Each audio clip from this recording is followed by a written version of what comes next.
Umar bin Khattab dan surah Al-Quran yang menggetarkan hatinya. Di sebuah pagi yang tenang di kota Mekah, sebelum Islam tersebar luas, berdirilah seorang lelaki gagah dengan tubuh tinggi, dada bidang, dan wajah yang tegas. Dialah Umar bin Khattab, seorang yang terkenal dengan keberanian, kekuatan, serta ketegasannya. Orang-orang Quraisy mengenalnya sebagai pemuda yang tak gentar pada siapapun. Namun di balik ketegasan dan kekerasannya, Umar adalah sosok yang pada awalnya sangat membenci Islam dan ajaran yang dibawa oleh Rasulullah Shallallahu Alaihi Wasallam. Umar memandang agama baru ini sebagai ancaman besar bagi tradisi Quraisy, bagi berhala-berhala yang mereka sembah, dan bagi kedudukan kaumnya di hadapan bangsa Arab. Semakin hari pengaruh Islam makin terasa. Jumlah pengikut Nabi bertambah, meski mereka masih disiksa, dicemooh, bahkan diusir. Hati Umar membara.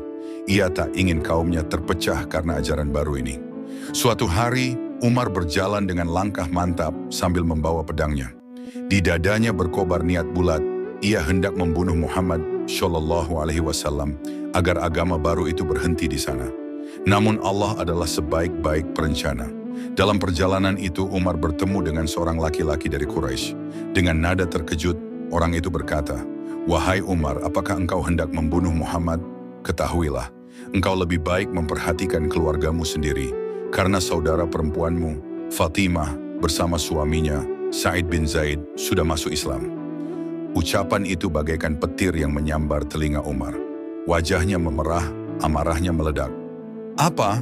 Fatimah, adikku sendiri, mengikuti agama Muhammad." Tanpa berpikir panjang, Umar bergegas menuju rumah adiknya. Ketika Umar tiba di depan rumah Fatimah, ia mendengar lantunan ayat-ayat yang indah, dibacakan dengan penuh khusyuk.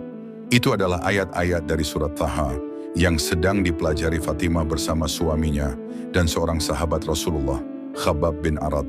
Dengan suara menggelegar, Umar mengetuk pintu, lalu masuk dengan kasar. Suasana hening seketika berubah mencekam. Melihat Umar yang marah, Khabbab segera bersembunyi. Sa'id bin Zaid mencoba menahan Umar, namun dengan mudah ia ditinju hingga jatuh. Fatimah pun berusaha melindungi suaminya, tetapi Umar mendorongnya hingga ia terjatuh dan wajahnya terluka. Darah segar terlihat di pipi Fatimah. Pemandangan itu membuat Umar sedikit terhenti, namun tekadnya belum luntur. Dengan suara berat ia berkata, "Bacaan apa yang kudengar tadi? Tunjukkan padaku lembaran itu." Fatimah dengan suara bergetar menjawab, "Wahai Umar, engkau najis. Lembaran ini adalah kalam suci, tidak boleh disentuh kecuali oleh orang yang suci. Mandilah dulu, baru engkau boleh membacanya." Hati Umar bergetar. Belum pernah ada yang menentangnya dengan keberanian seperti itu, apalagi adiknya sendiri. Umar pun beranjak mandi, lalu kembali dengan wajah yang sedikit lebih tenang. Ia mengambil lembaran mushaf itu, lalu mulai membaca. "Taha, kami tidak menurunkan Al-Quran kepadamu agar engkau celaka, tetapi sebagai peringatan bagi orang yang takut. Diturunkan dari Tuhan yang menciptakan bumi dan langit yang tinggi." Quran Surah Taha ayat 1-4. Bacaan itu membuat tubuh Umar bergetar. Kata-kata Al-Quran terasa menembus hatinya, membongkar lapisan kesombongan yang selama ini menutupinya. Ia membaca lebih jauh, hingga sampai pada ayat, "Sesungguhnya aku ini Allah, tidak ada Tuhan selain aku. Maka sembahlah aku dan dirikanlah salat untuk mengingatku." Quran Surah Taha ayat 14. Air mata yang selama ini tak pernah jatuh dari mata Umar, kini mengalir deras. Tangannya bergetar, seakan-akan ayat itu ditujukan langsung kepadanya. Ia sadar kebenaran ini tak bisa ditolak lagi. Fatimah dan Sa'id melihat Umar dengan penuh haru. "Wahai Umar," kata Fatimah lembut, "bukankah ini bukti bahwa Allah memilihmu? Bukankah engkau ingin hidup dalam kebenaran?" Umar menunduk lama. Lalu dengan suara parau ia berkata, "Tunjukkan padaku di mana Muhammad, aku ingin beriman kepadanya." Khabbab yang sejak tadi bersembunyi keluar dengan wajah bercahaya. "Bergembiralah wahai Umar, Rasulullah berdoa semoga Allah memberi hidayah kepada salah satu dari dua Umar, engkau atau Abu Jahal, dan tampaknya doa itu dikabulkan untukmu." Dengan semangat yang tak lagi terbendung, Umar bergegas menuju rumah tempat Rasulullah berkumpul bersama para sahabat di Darul Arqam. Para sahabat sempat gemetar ketika melihat Umar datang dengan pedangnya. Namun Rasulullah dengan penuh wibawa menyambutnya. "Wahai Umar, apa yang membuatmu datang kemari?" tanya Rasulullah dengan suara tenang. Umar menatap wajah mulia itu, lalu berkata dengan penuh keyakinan, "Aku datang untuk beriman kepada Allah dan Rasul-Nya." Suasana pun pecah dengan takbir. Allahu Akbar, Allahu Akbar. Suara lantang itu menggema hingga keluar rumah.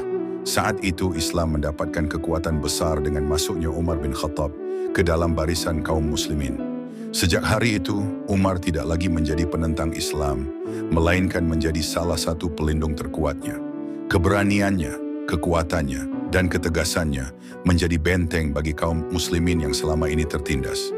Jika sebelumnya mereka sholat sembunyi-sembunyi, maka setelah Umar masuk Islam, kaum muslimin berani sholat terang-terangan di sekitar Ka'bah. Dan benar saja, Umar kelak menjadi Amirul Mukminin, pemimpin kaum muslimin setelah wafatnya Abu Bakar As-Siddiq. Di masa kepemimpinannya, Islam berkembang pesat, wilayah kekuasaan meluas, dan keadilan ditegakkan dengan sangat tegas. Hikmah dari kisah Umar bin Khattab Hidayah adalah milik Allah. Betapapun keras hati seseorang, ketika Allah berkehendak, ia akan luluh oleh cahaya Al-Quran.